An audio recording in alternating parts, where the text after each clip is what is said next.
Spartans to mission debrief. We're playing every mission of the mainline Halo video game series in chronological order, discussing our experiences and sprinkling in a little lore along the way. If you'd like to play along and have your thoughts read on the show, email us at podcastevolved@gmail.com or drop us a tweet at podcastevolved on Twitter. We'll be recapping Halo 3 ODST on the next episode. This episode, we're debriefing the Coastal Highway mission from Halo 3 ODST. I'm your host, Colin Perkins, alongside David Arnold. Hello, everybody. And Krysta Brown. We're still waiting to finish the fight, Colin. We will. Very soon. The fight's still going on. Last mission was Data Hive. Rookie followed Dare's distress signal down into the New Mombasa Underground that houses the Superintendent's data center. Along the way, we met a not-so-special friend that happens to work for Police Commissioner Kinsler. After the Rookie deals with our corrupt police buddy, we team up with Veronica Dare, who had been planning to extract the Superintendent amidst the Covenant invasion this whole time. However, the supercomputer was absorbed by one of those weird floaty aliens that also happens to be an ancient Forerunner tech pet. This mission, Dare, Buck, Rookie, and now Virgil ride into the sunrise aboard a garbage truck in your favorite UNSC vehicle. Unfortunately, the dawn isn't very sunny as the Covenant overrun New Mombasa and begin to uncover the prize that Regret came for in the first place. The date of the game is October 21st, 2552. We are playing as the Rookie still. Now, this mission is long. It's super long compared to the other missions we play. I think Data Hive was kind of long too, but this one you can't really speedrun this one. It's almost impossible to. There's just a lot going on. There's doors along the way. There's the firefight at the end. So we're gonna kind of compartmentalize this. We're gonna give a couple of different sections. We're gonna talk about this opening cutscene and kind of coming out of the underground. We're just gonna kind of talk through the highway. I'm not going to walk you through the highway. There's a lot that goes on, so we'll kind of talk about our favorite stuff, the way we approach that section of the mission, and then the firefight area at the very end.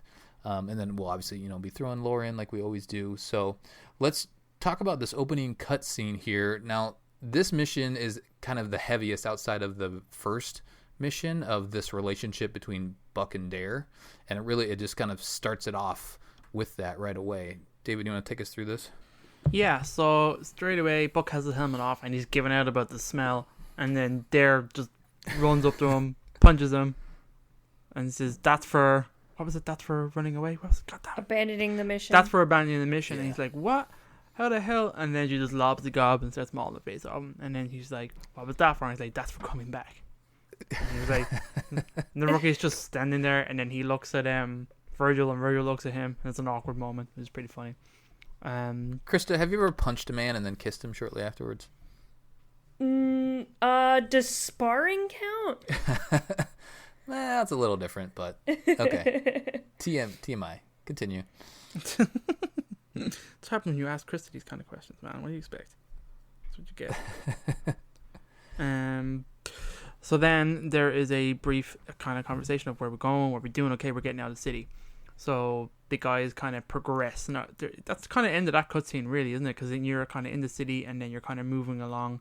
Yeah, well, you're underground still, so you actually play. You go to the elevator and then go up the elevator, and there's dialogue along the way. So it's kind of hard to recap it all, but they're more or less kind of saying, all right. I think at one point Buck says, okay, we've got to get to the highway because that's how we're going to get out of here. And so you come out of the elevator, and Dare is protecting Virgil pretty much the entire. She always sticks by him. In the last mission she did that too, and then in this mission she kind of says, okay, I'm going to stay here while you guys go and kind of clear the area, even though she's totally a capable soldier. But that's just kind of what she chooses to do because that's her goal, right? Virgil's her goal, so she's going to stick by him. Yeah, 100%. Because, like we said, she didn't think she was getting a engineer, and now she's got one with a with human AI in it as well, or human computer program. So, win-win, baby. She's mad for it. All right. So the big encounter here, once you get out of the elevator, you have the Phantom dropping off some Covenant, and then you have that watchtower right in the middle with turrets, and you got a whole bunch of Covenant brutes, jackals, grunts, everybody. It's pretty challenging. I know on a harder difficulty, especially, we always say that. But what's your approach here, Krysta, to this opening area? Do you rush in? Do you hang back? What do you do? So what I did was, if you facing the grunts and the big spire thingy, if you go to your left, there's some open buildings. Mm-hmm. So if you go up a couple flights of stairs, there's a sniper on top of there is on top of the building. Oh, I yeah. never knew that. Get out of yeah. town. Yeah, there's a sniper up there. So I sat with the sniper and I got rid of all the brutes and then went down and took care of the grunts. Oh, that's brilliant. I love Halo. That's great. I know. I actually forgot that was there. I found it a really long time ago, and I just completely was wandering around and found it. Yeah. Oh, okay. Nice. That's good. hilarious. Well, that seems simple. That makes this area way easier. Oh yeah, it's way easy. You just sit up there. You're just like, brutes. You're gone. Yeah. Well, because underneath that building is my tactic, and that's where there's a rocket launcher. So I run over there and grab a rocket launcher. So I never knew there was a sniper bullet. I didn't do either of those things. So you rocket launch and just kind of get them in clusters, or hope that they Pretty get in much. clusters? I played through this mission twice actually, because I actually got a chance to play co-op with Oren yesterday. Nice. Sorry, on Friday. So it was kind of interesting. We were going for an achievement for the par score. It was actually quite tough. There aren't a lot of skulls in ODST, so you have to turn on some of the harder ones. And we were kind of struggling. We kind of lost out because of our time, which was kind of annoying. But we did have some fun playing, so that was kind of interesting. So I had kind of 2 playthrough experiences, so it was good. Safe to say, there's very little lag. So yay! that's good. Yeah. So what I did is I went into the center and grabbed a turret and then jumped down. Oh, cool. And then cleared out the area from there. Yeah, I don't know. Your tactic's a lot more hands-on. Yeah, I tend to be kind of a brute force my way through these missions. And it took me a couple tries to decide to do that, but I'm playing on heroic, so it's a little bit harder. But yeah, I don't know, that worked out. I tried taking one of the turrets right away and just staying up there, and I just get murdered right away because just fire just too many on brutes. There's no cover. Yeah. So yeah, there's just a couple grunts up there, and you just kind of take them out quick, and then grab one of those turrets, and then run around, and then throw some grenades and things like that. So definitely take your time. I think you have to clear it out, right? I think you do. Otherwise, to run around this area would be tough. I don't think Virgil will go through the area if there's enemies. Yeah. He will, unfortunately, and he'll die. So Really? that happened with us on Oren. We were playing on heroic with a bunch of skulls on, so the enemies were pretty tough, and Virgil just floated on through and died, and we were like, holy shit. So he just hung back for me. Yeah, I don't know. Maybe we moved too far forward where he just started moving far in on top as well. I'm not sure, but he totally just walked in and died. For me, he was annoyingly far behind, where a couple of areas I had to sit and wait for him to catch up. Mm-hmm. Yeah. Interesting. All right. So we go out to the next area. I think it's like a door you got to go through, like an elevator to go through or something like that. And then now we get up to the city level, and you see all the Covenant in orbit. And yeah, it's this next area is it's pretty dire. You're trying to get picked up, but you just see that it feels kind of like Reach, right? Yeah. Oh yeah, it's very similar, and they even mention Reach as you're going down the highway. Yeah. Yeah. Buck kind of says how similar this is to New Alexandria and Reach. Because he was there. Yeah. Yeah. He's one of the mini missions when you're in the oh right, we talked about that. Yeah, we talked about that. That's right. And cool. was he called out by name too? Yes. Yeah. They say Spartan Buck, or not Spartan, ODST. ODST. Not yet, but ODST Buck. Yeah. Nice. I think it's in the I don't know if he introduces him as Buck or it's just one of the name tags that's on him. Mm-hmm. I forget.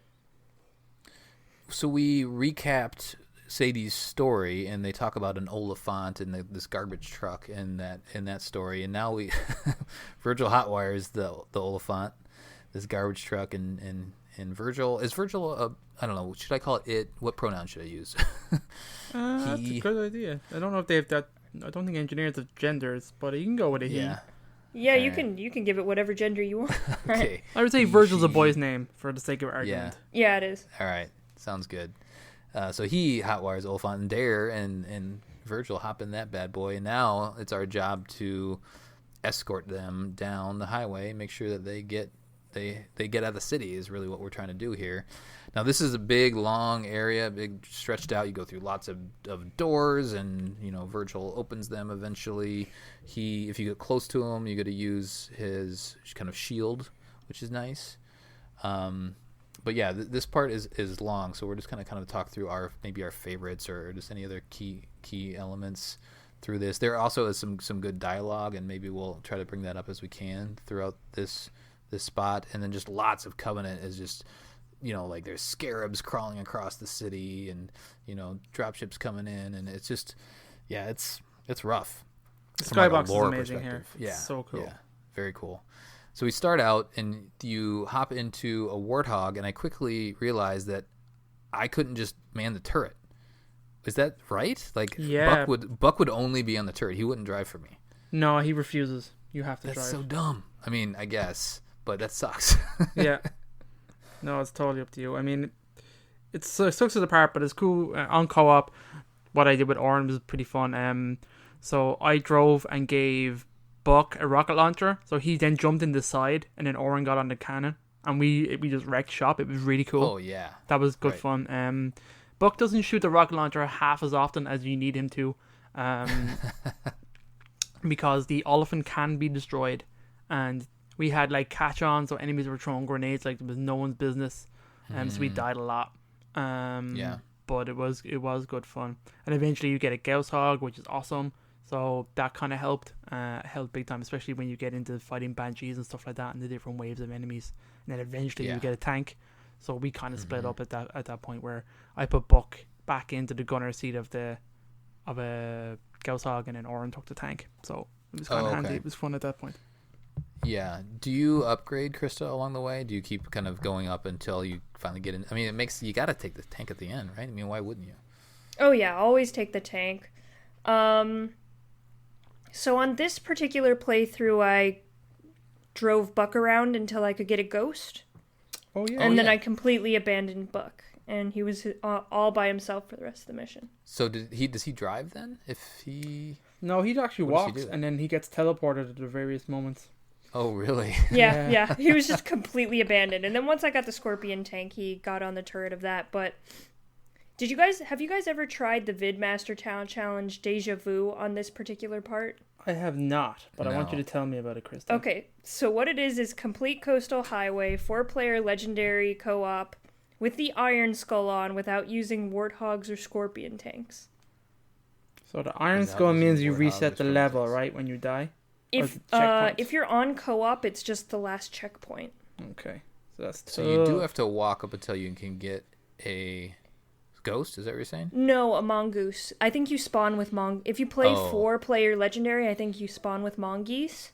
Okay. So me and a couple of friends a couple of years ago tried this, and it was pretty aggravating. Not just because it's difficult, but because we gave Buck a rocket launcher and he never fired it. Yeah, it's tough. He fired it once, and he killed us with it. We're playing for like 2 hours, and the one time he fires it, he murders us. So that is my best memory on this particular part of the level. Doesn't sound that great, but it sounds memorable. It's very memorable. Yeah, it's not a great memory, but it's a memorable one. So what do you think about the kind of the stopping and opening the gates areas? Are those, I mean, I know it's probably... I guess you kind of need to slow it down a little bit, right?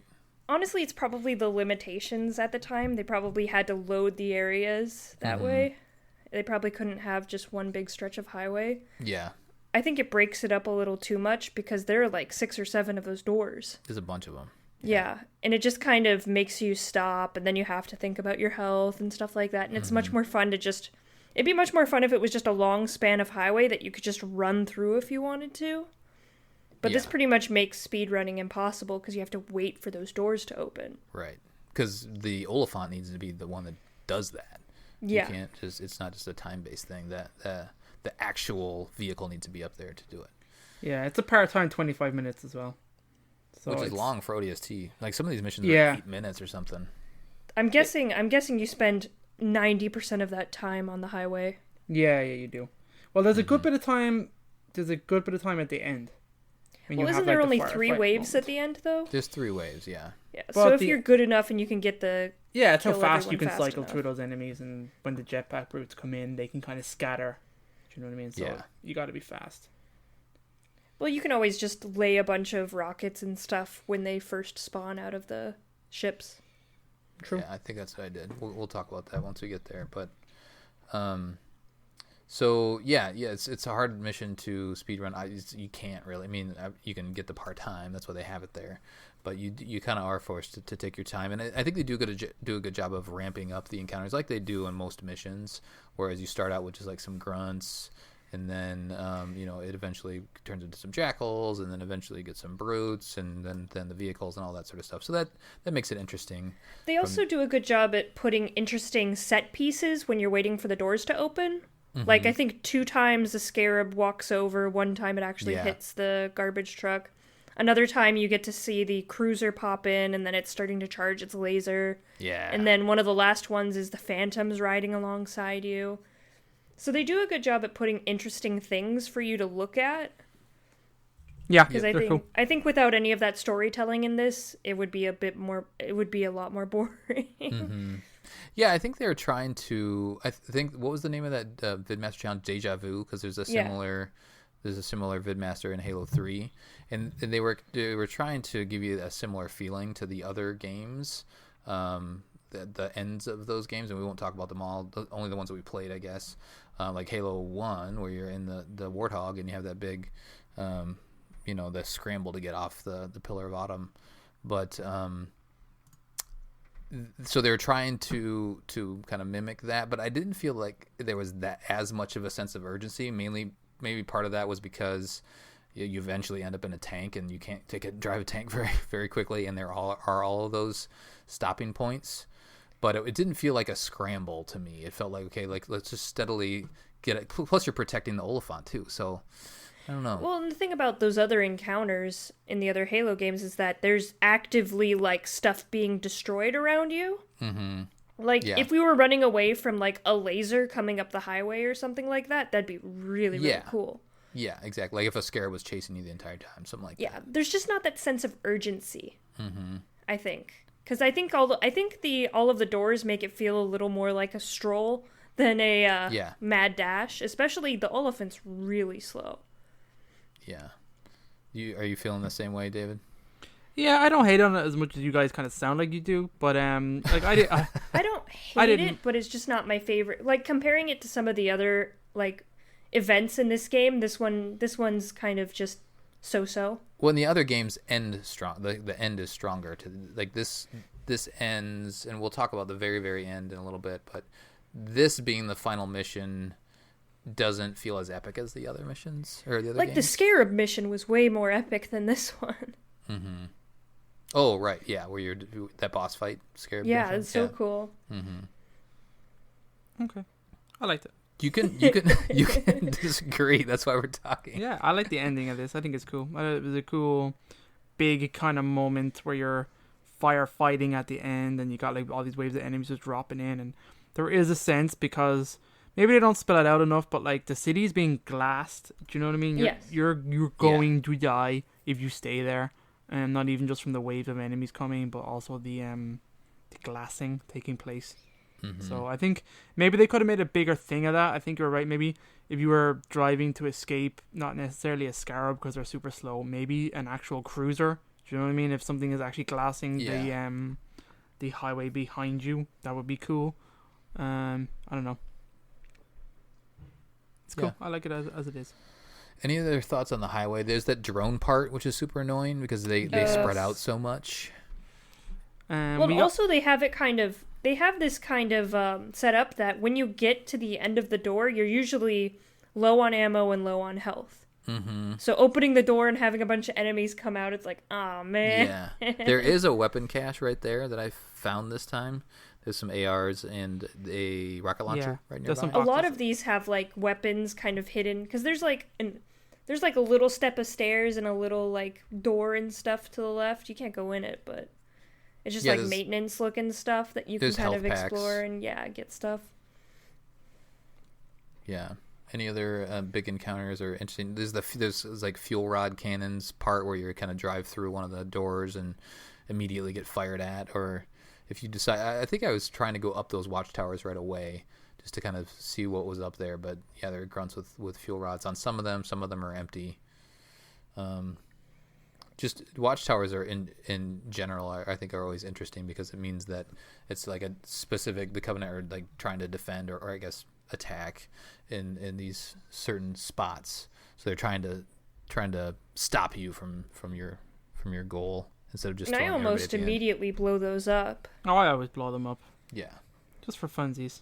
Yeah, it's just fun. It's also just a fun animation to see. Those things blowing up. Yeah, it's cool. And I do like that if there's any enemies on them, even if you don't hit the enemies and you blow it up, they all die. Mm-hmm. I like that was a cool little add-on. Yeah. Because one of the things, Buck fired his rocket and hit one of them, and it was pretty great to kind of see it collapse down and all the enemies die on it, even though he didn't hit any of them. So I thought that was kind of cool. I like that. I appreciated that. Cool. Should we move on to the final area? Yeah. Yeah. All right. So the final area, by now, you've made the trek, waited for the doors, and you hop into the Scorpion. You kind of get the Scorpion just for a little bit at the very end, and then it takes you down this off ramp.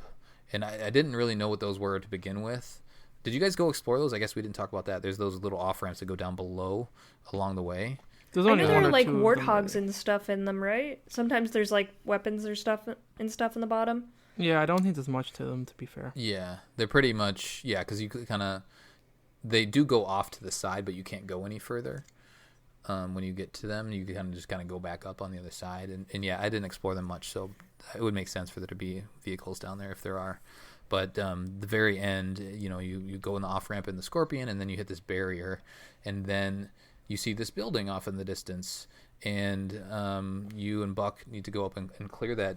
That building is the Uplift Reserve. Did you guys pick up on that? Oh, it's the entrance to it or something, I think, yeah. Yeah. Which I was struggling with a little bit because the Uplift Reserve should be this big nature area, but you feel like you're right in the middle of the city. If you look up, you're just like these giant skyscrapers are right nearby. So that didn't make a ton of sense for that to be Uplift Reserve there for me, but maybe, as they mapped it out, that's actually where it was. But there are just a couple grunts inside that you get to clear out. And then now we're defending. Now we're doing firefight mode, and now we get waves of Covenant to come to you. Virgil will kind of hang in the back, and you give you a little shield if you want. And then there are weapons. There are weapons in this back room. Shotguns and ARs, I think, mostly. There's everything. There's a rocket launcher in there. There's a sniper rifle up top. There's grenades all over the place. There's ARs, SMGs, pistols. I think there's a shotgun somewhere that you can pick up. And there's two SMG there. Two turrets set up as well up on top. Yeah. That was a happy surprise for me to find that turret up there. But yeah, you shouldn't run out of bullets. You shouldn't run out of ammo in this, especially if you're going to end up picking up some Covenant weapons, which I did eventually. How did this? So David, why don't you talk, because it sounds like you're more positive on this mission in general. How did this ending feel? What was your approach to kind of clearing out the waves? On a solo, I think I gave Buck a rocket launcher again, and then I kind of picked up the sniper, and I like using the turrets, so I used the turrets to clean out a lot of the smaller enemies. Did you just stay up on the turret? Or did you detach it? As much as I can, I stay up, and then you have to detach it eventually. When the hunters drop in, or actually when the jackals came in, and they just disperse. It's kind of like, okay. Yeah. You got to drop. There's a ton of jackals. There's a ton of jackals. So like I used my sniper then, and I may have picked up a carbine somewhere. Did someone have a carbine? One of the brutes may have had a carbine I picked up. So that was kind of fun. And then when the hunters came in, I just grenaded the crap out of them. And then Buck actually took one of them out with a rocket launcher, so that was pretty cool.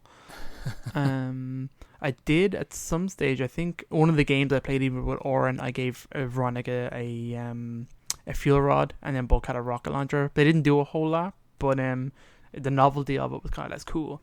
That area right in front just became an area of death. Like if any of the enemies actually made up there, those guys had to shoot and generally did. So that was kind of interesting. Mm-hmm. But we spent way too much time in this area on the harder difficulty trying to get these enemies down.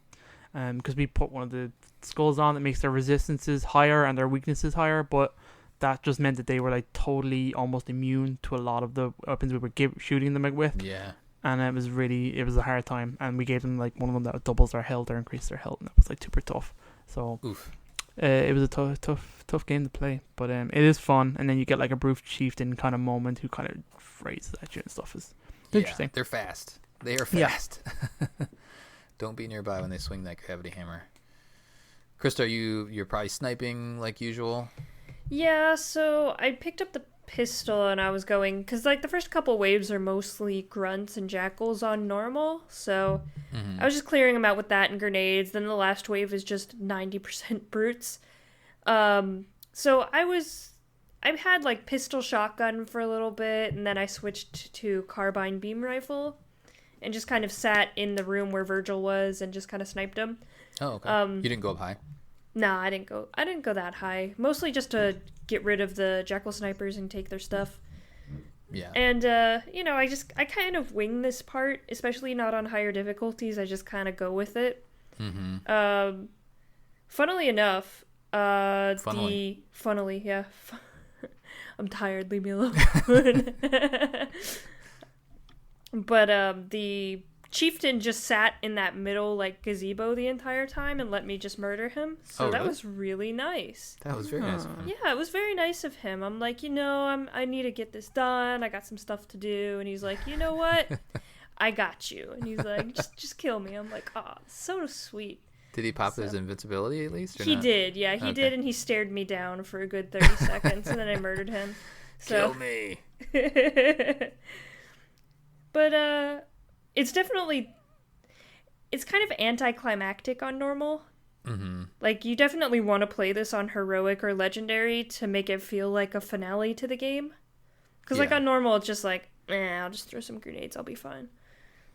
I mean, there's a couple waves of enemies, and so you kind of get that moment. You're like, I think this is the end of the game. Like, how many waves am I going to deal with? Would an additional wave or two, or what would have made it more epic for you, I guess, besides kind of that sense of urgency, this final encounter specifically? I definitely think I think it was just the difficulty. It just wasn't difficult. I've played this on heroic, and I've done this legendary solo, and it definitely feels like more of a finale when you're kind of fighting a little more and looking for ammo a little more. So it was just the difficulty on this part that it was just like, oh, okay, I'm done. Yeah. There is the hunter moment too. There's just a couple hunters, so yeah. I'm thinking maybe a few more instead of just 2 hunters. Maybe they dropped to 4 hunters. Maybe another just a wave chieftain. of hunters, just 30 hunters. Yeah, okay. Sure, why not? And they do have those wraiths in the back that show up at the very end. They don't really do a whole lot unless you sit on the turrets for too long. Mm-hmm. But most of the time they don't hit you. They just shoot the building above you. It just kind of looks cool to have the big plasma balls coming at you, though. Yeah. You can't destroy them, can you? I guess I didn't waste too much ammo on them. They have there's a glass screen in front of them, so you can see them, but you can't shoot through it. Oh, okay. So you can't throw rockets at them. They have an invisible wall. You can they can mortar over it, but you can't shoot over it or anything like that. Yeah, that makes sense. I bet those things are really, really pinpoint precision on like legendary and stuff. Yeah. Yeah, I feel like those were a struggle for me on legendary. Figuring out what to do with those. But, you almost have to stay inside with them. Mm-hmm. And then you have the jump back brutes that I think one of you mentioned that they do scatter at some point, and so if you can get them all right away or the majority of them right away, it makes it way easier. Well, and if you're playing with friends, you kind of know the waves and stuff. So if you guys all post up on certain places and just fire where they're going to land when they come out of the Phantom, you pretty much have the wave done. Mm-hmm. Yeah. All right. So, should we talk about the lore implications in this cutscene? Is there anything else you guys want to talk about? I mean, it's kind of it. Yeah, that is kind of it. Chris and I are a little more down on it than David, but I think because this is the fourth game that we've played, we have had some epic endings to those games. This one just falls a little flat. Not to say that there aren't great moments and great missions in this game. You know, I love ODST, but the way that it wraps up is just a little more ho-hum than I'd hoped. It just kind of ends. It's a smaller game with a smaller story. Yeah. And they had an objective and they achieved it essentially. Mm-hmm. Do you know what I mean? There was one mission, they completed the mission, and now they're done and they move on. And that's kind of where this game goes. Yeah. I mean, is ODST, is it it's here to tell us a side story, but is it here to give us a perspective or show us some importance of the engineers? Was that the main? Is that Yes. why they told this story? I think that's pretty much it. I think that they couldn't, like in Halo 3 or Halo 4 or whatever, with when you're playing as Master Chief, he's not really looking at the aliens, he's just shooting them. Mm-hmm. So I think making a separate game was the best way to introduce the engineers and To the player, right? Yeah, show them how important they are and stuff like that. Because the lore people, the people that read books, know about engineers, but the people that just play the games don't know what they are yet. Though engineers don't really show up that much after this. Yeah, I mean this is their kind of their highlight so far. But so let's talk about cutscene at the very end. David, do you have that top of mind at all? The epilogue? Well, the end cutscene. Oh, there's so cutscene. So, the very yeah. end. The very there's kind end. of two little cutscenes at the very end, and then we talk. Then there's So- epilogue, and then Yeah, why you're holding up here is because you can't get to the fandom that you stole in one of the previous missions. So they have to come to you because the highway's just been glassed. So they come into you, the team attack and kill the two wraiths. You then run and push Virgil, and Virgil's kind of hesitant. He won't get in. So you kind of have this like a push-pull kind of funny Is it moment. because it's a Covenant ship? I don't know what the story is because clearly he knows. Maybe it is because it's a Covenant ship and he doesn't understand that it's been taken over. I don't know why it wouldn't, but it just seems very hesitant to That's a good leave. But anyway, they get it inside and they boost up, and then it's kind of like the team coming together of Romeo being like he's still hurt because he just took a hammer to the chest. And it's punched long, Yeah. and he kind of looks up, and he's really down. He kind of goes, "Man, we went through all this mission just for that." And he says the alien's important. He's damn Gunny. I wasn't talking about the alien. He meant Veronica. He's very down on Oni. He doesn't like them at all. And then it's kind of like whatever. They send Virgil up to the front of the ship to kind of communicate with the Covenant. So like they kind of, I guess, make them think that it isn't a hijacked ship, and then they kind of seal up the sides, and you get the impression that they're going into orbit as they leave the city. And then there's a great moment where it shows you the city in the background, and you can see all the areas you've been. You can see Uplift Reserve, the crashed the crash lift. You can see the Oni building on fire and stuff like that. It's pretty great. And you have the moment It's a cool between Buck sequence. and Dare again. Yeah. Where they talk about if you how is their relationship going to go, and he says if you win me this war, ask me that question again. Which there is a follow up to that in a later book, which is kind of really interesting, which is kind of a cool moment. Yeah, and that's a little awkward just from a Halo perspective, but I feel like they've touched on it at the beginning. They've touched upon this relationship along the way, so they kind of needed to have that moment at the end, something at the end. Krysta, do you kind of like how this wraps up? We'll talk about epilogue here in a second, but do you like how that wraps up there? It was a hell of a night. I thought that was a weak line. I didn't like that line. It was very Nathan Fillion, though. I think. Yeah.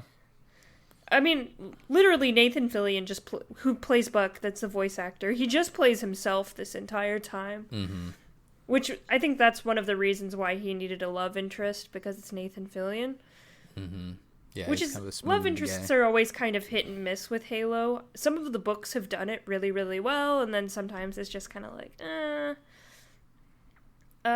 But like David said, I really like. It does feel like a closing when you're going out of the city and you see it being glassed. You see the artifact being dug up around this city that you were literally just in, and all these kind of set pieces that you got to experience with all the different characters.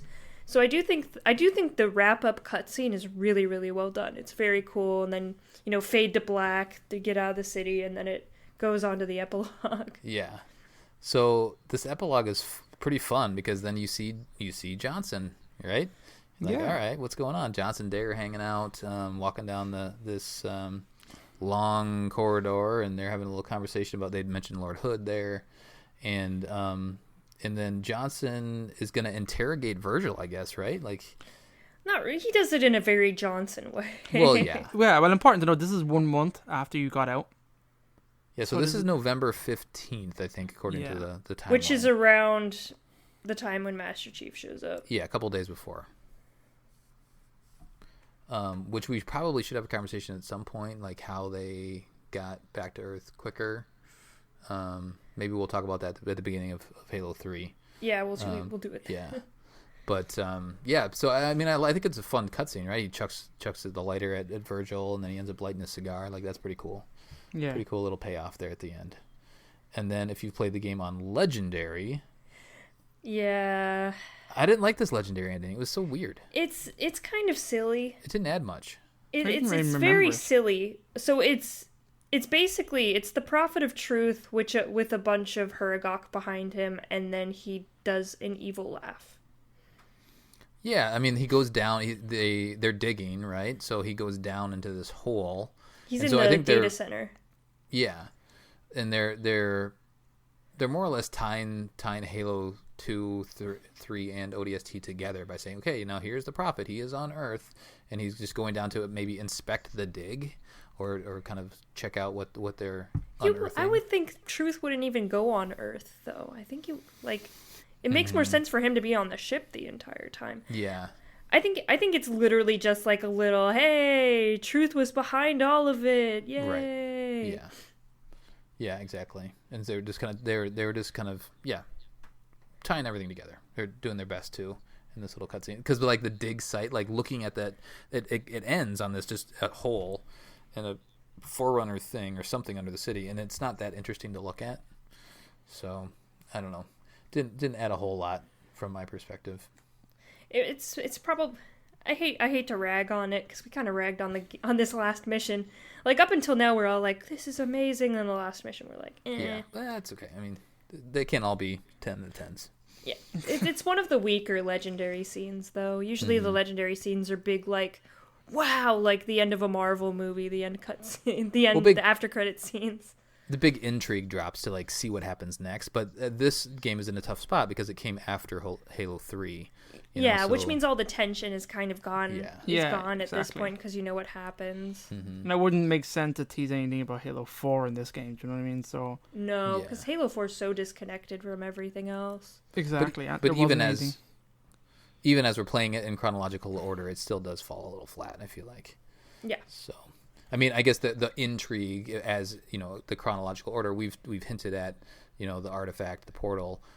If you are playing in chronological order, you maybe know a little bit about that, but even this doesn't really add that much to it. Just says, okay, there's something down here that they're digging for. So. Also, the Huragok are not very threatening. Like, Sure. Also, Truth isn't very threatening either. So, I mean, that's like, I'm threatening you with old man in chair and flyy space aliens that die in one hit. Yeah, pretty much. Cool. Well, I think that does it. We love ODST. We do. Yay, we love ODST. this game. We do. Just love the this lore game. implications fall flat a little bit towards the end. Yeah. Yeah, I'll give you one or two little bits of trivia, because there's not a whole lot for this mission, Okay. but ones that's kind of interesting. Obviously, throughout the level, the players can see several landmarks in the previous missions, including Oni Alpha Site and Uplift Reserve, which is kind of cool. If the elephant is destroyed, a corpse will fall out bearing Dare's tag. On one closer inspection, however, it reveals it's actually the corpse is the rookie's character model, which is kind of interesting. I thought it was funny. If the player enters the first off-ramp before driving the Warthog, a song rock anthem for saving the world from Halo Combat Evolved will play, which is very random. Yeah, I didn't know that. Johnson's quote, "Don't worry, I know what aliens like," is a tribute to the earlier quote in Halo 2 level Metropolis, where he says, "Oh, I know what the ladies like." Everyone knows that. Yep. It's also a callback to his previous encounters and capture of a Huragok in Halo First Strike, which is a novel worth reading, everybody. It's the only level where the entirety of the squad fights together, technically, Mickey, Dutch, and Romeo use the Phantom to destroy Wraiths, and the Rookie, Buck, and Dare secure Virgil and saving the Covenant. I thought that was kind of interesting. Because on NMPD HQ, Rookie's not there. Exactly. The elephant, if the elephant is flipped over using debris in the highway, it will actually instantly teleport back to its original position. I've never noticed this, but it sounds ridiculous. It sounds amazing. Yeah. You it's like can Virgil's get like, the ghost. Yeah, no, just teleports. You can get a ghost into the very end of the firefight sequence by flipping it over. And when the ODST's Phantom arrive, the ODST's manning the turrets are not actually Dutch and Romeo, but two rookie NPCs, both armed with carbines on their backs. I thought that was kind of interesting. Random piece of trivia. So there you go. Very nice. Very nice. All right, so we're going to do community questions here in a second, so if you guys can pull up Discord and Facebook. But now, so Krysta can't join us for the recap mission. Boo. So we need to get her rankings right now. We've played 4 games, Krysta. Like we're over halfway. We got 3 left. It's okay. We can never remember what we did. Yeah, exactly. I can never remember what my rankings were. They're going to change every single time. So in the moment, right now, today, after you've finished ODST and the other 3 games, what's number 1? What's your favorite?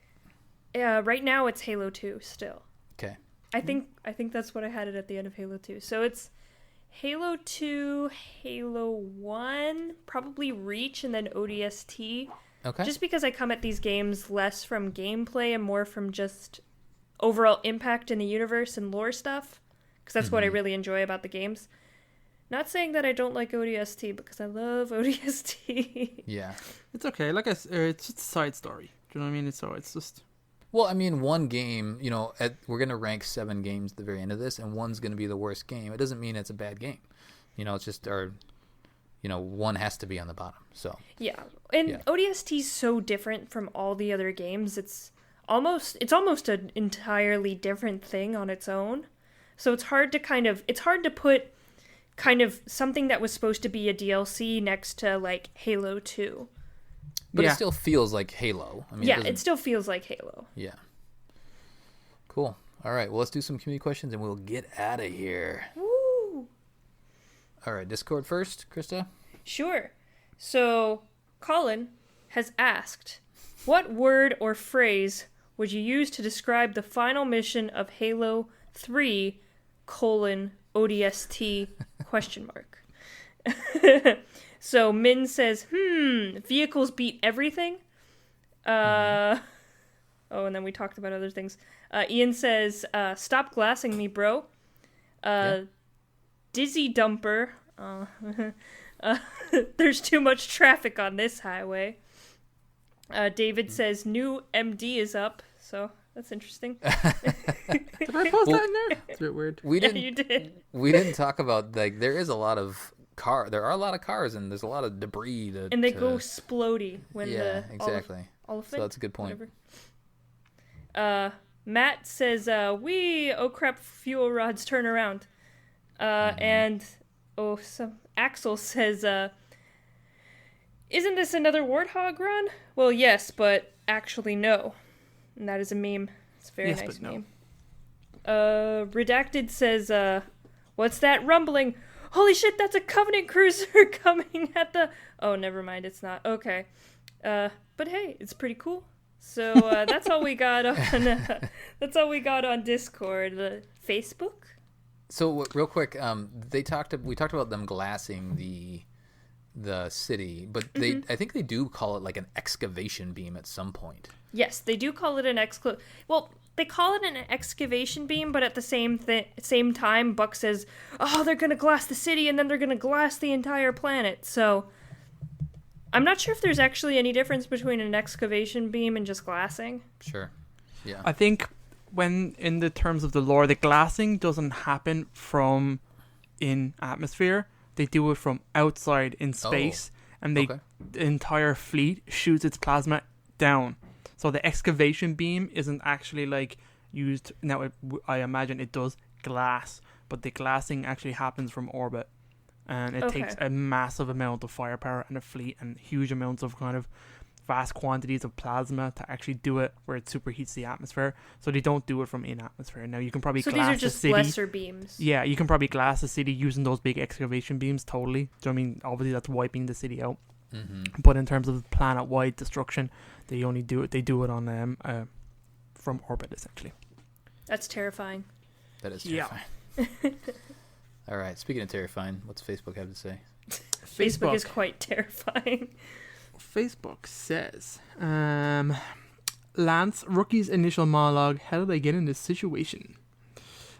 Tyler says, I guess the Covenant really want their engineer back. That's funny. Axel says, infinite rocket launcher beats everything. Ooh. Where's that? Is that because you can give it the buck? You can give it the buck, I guess, okay. There's no infinite skull on this, actually, yeah. Whose Covenant ships are kind of close? Those Covenant ships are kind of close to us now. Although half the mission is sort of a throwback to the Maw when it ends the standoff between the Covenant. Good stuff. That's what Wayne. And Brad says, I wonder if my home insurance covers glassing. Definitely not. Definitely. Very nice. All right. There we go, guys. That is ODST. That is it. Man, all right. Getting butterflies. Play some Halo 3. It's going to be fun. All right. That'll do it for our debriefing of the Coastal Highway mission from Halo 3 ODST. On the next episode, we'll be recapping Halo 3 ODST, sans Krysta, and discussing how it stacks up against previous games. Send us your thoughts. We'd love to read them on the show. podcastevolved@gmail.com or drop us a tweet at podcastevolved on Twitter. Until next time, evolved. Evolved. That was nice.